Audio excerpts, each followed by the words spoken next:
बिस्मिल्लाहिर्रहमानिर्रहीम। अस्सलाम वालेकुम dear students. Faisal Rashid Khan best commerce academy की तरफ से आपके सामने हाजिर है। स्टूडेंट्स, लास्ट लेक्चर में मैंने आपसे कहा था कि हम जनरल का न्यूमेरिकल क्वेश्चन करेंगे। उम्मीद है कि आपने वो कॉन्सेप्ट देखे होंगे और उनको अपने जहन में आपने बिठा लिया होगा जो हमने लास्ट लेक्चर में डिस्कस किए थे। आप देखेंगे कि उनके ज़रिए अब हम इंशाल्लाह जो अकाउंटिंग एंट्रीज करेंगे तो आपको बहुत ही आसान लगेंगी। आज हम क्वेश्चन करते हैं। क्वेश्चन आपके सामने रखता हूँ। Umar started business with a capital of ₹74,000 on July 1st 2005। Mister Umar ने बिजनेस स्टार्ट किया है 74,000 रुपीज से, कैश इन्वेस्ट किया है और डेट है जुलाई 1st 2005। स्टूडेंट, सबसे पहले जो हम काम करते हैं क्वेश्चन को सॉल्व करने के लिए, तो हम फॉर्मेट डेवलप करते हैं कि जिस फॉर्मेट में हमने एंट्रीज करनी है। सो आपका फॉर्मेट क्या होगा कि सबसे ऊपर आप बिजनेस का नेम लिखेंगे। सोल प्रोप्राइटरशिप बिजनेस महसूस हो रहा है क्योंकि सिंगुलर नेम है, ठीक है। और उसके साथ साथ हम सेकंड रो में, सेकंड लाइन में जो डॉक्यूमेंट हमने प्रिपेयर करनी है, सो हमने प्रिपेयर करना है जनरल जर्नल। और थर्ड रो में हम उसकी डेट लिखेंगे। अब यहाँ पर जुलाई का मंथ है तो हम लिखेंगे for the month of July 2005, ठीक है। और देन हम इसका फॉर्मेट जो कि मैंने आपको पहले ही बताया था कि सबसे पहले आप कॉलम होगा वो डेट होगी, उसके बाद particulars, then general ledger folio और then debit and credit. So इस तरीके से आप ये फॉर्मेट डेवलप करेंगे। हेडिंग देंगे date, particulars, ledger folio, debit, credit. ये वो फॉर्मेट है जिसमें आपने अब ट्रांजैक्शंस को रिकॉर्ड करना है, ठीक है। सो पहली ट्रांजैक्शन जैसे कि मैंने आपके सामने रीड आउट की है कि mister Umar started business with cash ₹74,000। आपके सामने स्क्रीन पर भी शेयर हो रही है आपको ये ट्रांजैक्शन। सो आप ट्रांजैक्शन देखें और फिर उसका सोल्यूशन देखेंगे और आपको इजीली जो है वो एंट्री करने का तरीकेकार आपको इजीली अंडरस्टैंड हो जाएगा, समझ आ जाएगा। तो डेट है जुलाई 1, 2005। देखिए, बिजनेस में कैश आ रहा है, कैश बिजनेस में इंक्रीज हो रहा है। अब देखिए कैश में अब आपको वन बाय वन उससे रिलेट कर दूंगा ट्रांजैक्शन को जो मैंने आपको कॉन्सेप्ट दिया था कि 5 पिलर्स। अब कैश जो है वो 5 पिलर्स में किस पिलर को टच करता है? एसेट। एसेट की मैंने आपको टाइप्स बताई थी और मैंने आपको करंट एसेट में बताया था कि कैश करंट एसेट का पार्ट है। सो कैश इंक्रीज हो रहा है, increase in assets is always debit, ठीक है। सो कैश को हम डेबिट करेंगे। बिजनेस में कैश आ रहा है 74,000 और students on the other side अगर हम देखें तो कैश के साथ साथ कैपिटल इंक्रीज हो रहा है। कैपिटल क्या है कि ऑनर्स का क्लेम टुवर्ड्स बिजनेस, बिजनेस में ऑनर का क्लेम। सो कैपिटल जब इंक्रीज, कैपिटल का नॉर्मल बैलेंस क्रेडिट होता है, increase in capital is always credit, ठीक है। सो यहां पर हम कैपिटल लिखेंगे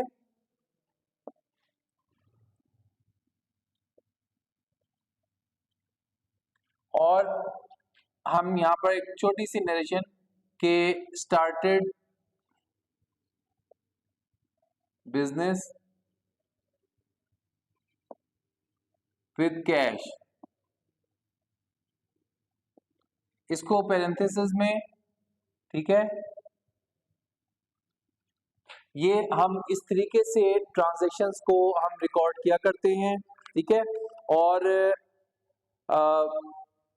आप ये देखेंगे कि जो यहाँ पर जो नोट करने वाली बात है कि डेबिट और credit always will be equal, ठीक है। सेकेंड ट्रांजेक्शन देखें कि purchase goods for ₹14,000 on credit from Amjad. आपको मैंने भी पहले भी यह बताया था अंडरस्टैंड करने का तरीका कि जब हमने अकाउंटिंग इक्वेशन का हमने चैप्टर किया था, तो क्रेडिट अगर परचेज गुड्स ऑन क्रेडिट लिखा हो तब भी वो क्रेडिट ट्रांजैक्शन होती है। अगर नाम दे दिया जाए कि फ्रॉम, जिस तरह के इस ट्रांजैक्शन में फ्रॉम अमजद, तो यहाँ पर उन्होंने मेंशन ऑन क्रेडिट भी मेंशन कर दिया और फ्रॉम अमजद। अगर ऑन क्रेडिट ना भी लिखा होता, फ्रॉम अमजद होता, तब भी हम इसको क्रेडिट ट्रांजैक्शन ही कंसीडर करते, ठीक है। इसकी डेट है जुलाई 2, 2005। सो यहाँ पर हम जुलाई 2 की डेट डालेंगे और देखिए अब इसमें आपने क्या करना है, जो नोट करने वाली बात है कि किस चीज में इंक्रीज हो रहा है, कहाँ डिक्रीज हो रहा है। देखिए परचेज गुड्स ऑन क्रेडिट है, गुड्स जब आ रही हैं तो गुड्स डेबिट हो रही है, गुड्स इट्स अ जो है वो एक्सपेंस है और एक्सपेंस हमेशा डेबिट हुआ करता है। तो इंक्रीज इन डेबिट यानी ये परचेजेस,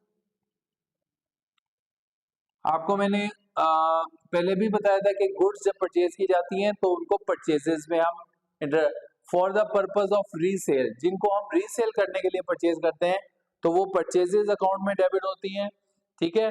सो गुड्स में इंक्रीज हो रहा है, एक्सपेंस इंक्रीज हो रहे हैं, डेबिट होगा और इसकी अमाउंट है 14,000। Students on the other side, चूंकि मैंने आपको बताया था कि ये मॉडर्न अकाउंटिंग सिस्टम पर बेस करती है जो कि डेबिट और क्रेडिट के रूल पर चलते हैं कि डुअल एस्पेक्ट ऑफ ट्रांजैक्शन, कि for every increase for every debit there will be a credit. हर ट्रांजैक्शन के दो पहलू होते हैं, तो हर डेबिट के लिए एक क्रेडिट होगा। तो इसके अगेंस्ट क्रेडिट क्या होगा, चूंकि ये परचेजेस क्रेडिट के ऊपर हो रही हैं, लायबिलिटीज में इंक्रीज हो रहा है, ठीक है, यानी कारोबार की जिम्मेदारी अब बढ़ रही है। सो लायबिलिटी का मैंने आपको बताया कि था कि नॉर्मल बैलेंस क्रेडिट होता है, so increase in liability will always be credit, ठीक है। तो यहां पर हम अमजद अमजद और इसको विद इन ब्रैकेट आप या डैश डाल के अकाउंट पेबल लिख दें तो भी ठीक है, खाली अमजद भी लिख दें तो भी ठीक है, अकाउंट पेबल, ठीक है। और ये 14,000 से क्रेडिट, और यहां पर हम नरेशन इसकी देंगे परचेज्ड गुड्स ऑन क्रेडिट। छोटी सी आपने एक लाइन लिखनी होती है जो कि नरेशन कहलाती है और ये क्वेश्चन में आप बकायदा लिखेंगे। थर्ड ट्रांजेक्शन देखें, sold goods to Aslam for ₹9,000। तो जो मैंने आपको प्रीवियसली बताया था कि सिर्फ अगर नाम भी दे दिया जाए तो it is quite easy to understand कि वो ट्रांजैक्शन क्रेडिट में ही रिकॉर्ड होगी, ठीक है। लेकिन ये ट्रांजैक्शन है सेल्स की, ठीक है, गुड्स सेल की हैं, क्या चीज किस चीज में इजाफा होगा और किस चीज में कमी होगी। देखिए जब उधार पर अशिया बेची जाती है तो अकाउंट रिसीवेबल, कैश चूंकि नहीं आया कैश पे ये सेल नहीं हुई है बल्कि उधार पे हुई है, और अकाउंट रिसीवेबल यानी वो शख्स जिससे हमने पैसे वसूल करने हैं, अकाउंट रिसीवेबल एसेट है और इन एसेट में इंक्रीज डेबिट होता है हमेशा। इसकी डेट डालेंगे, डेट है जुलाई 10, ठीक है, जुलाई 10 में आप इसको रिकॉर्ड करेंगे और अकाउंट रिसीवेबल जिसका नाम है असलम,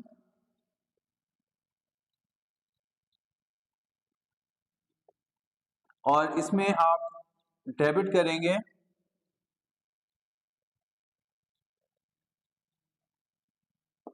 अमाउंट इसकी दी गई है 9,000।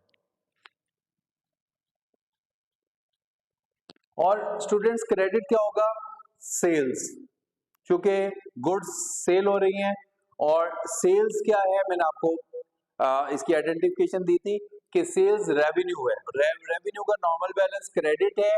अब चूंकि रेवेन्यू इंक्रीज हो रहा है सो इसको हम क्रेडिट करेंगे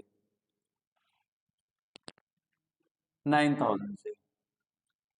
स्टूडेंट्स बहुत इजी है, इसमें हरगिज परेशान होने वाली कोई बात नहीं है। इसकी नरेशन लिखेंगे sold goods on credit, very simple. Next transaction देखिए, July 14, 2005, cash given to Amjad rupees 13,800 and receive discount rupees 200।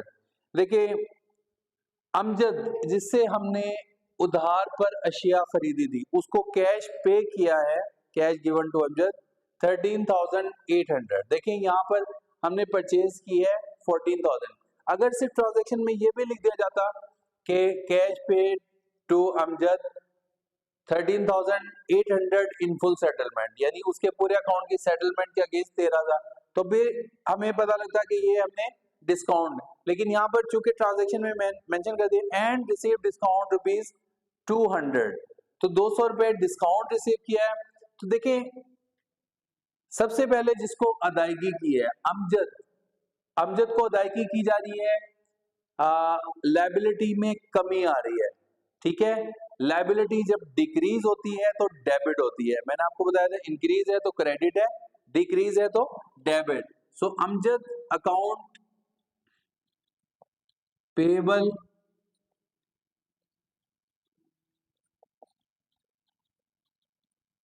Debit हो जाएगा कितने से, पूरे अमाउंट से 14,000।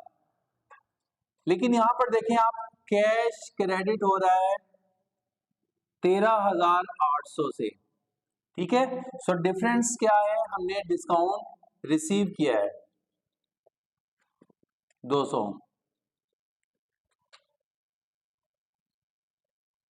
और यहां पे आप लिखेंगे paid cash to Amjad.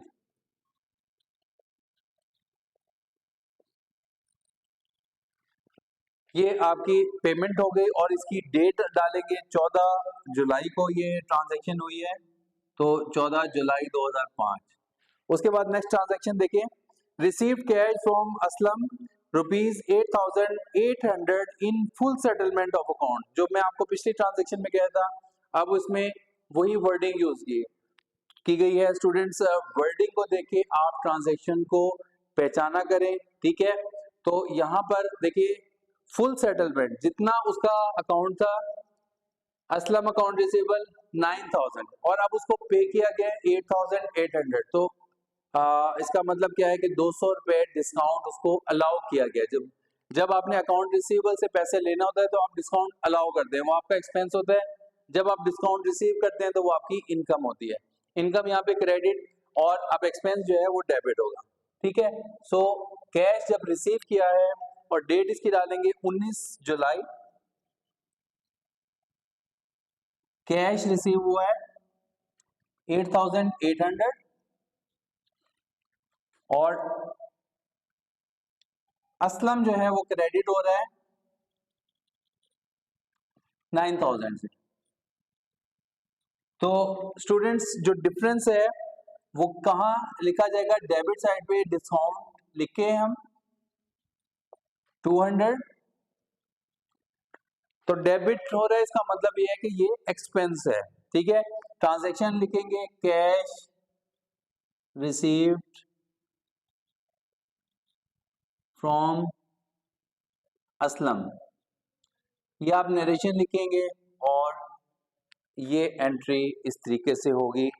This is all about कि यहाँ पर 5 ट्रांजैक्शन दी गई हैं इस क्वेश्चन में, और आपको समझने के लिए क्रेडिट की जो ट्रांजैक्शन की एक उन्होंने प्रैक्टिस आपको करवाई है।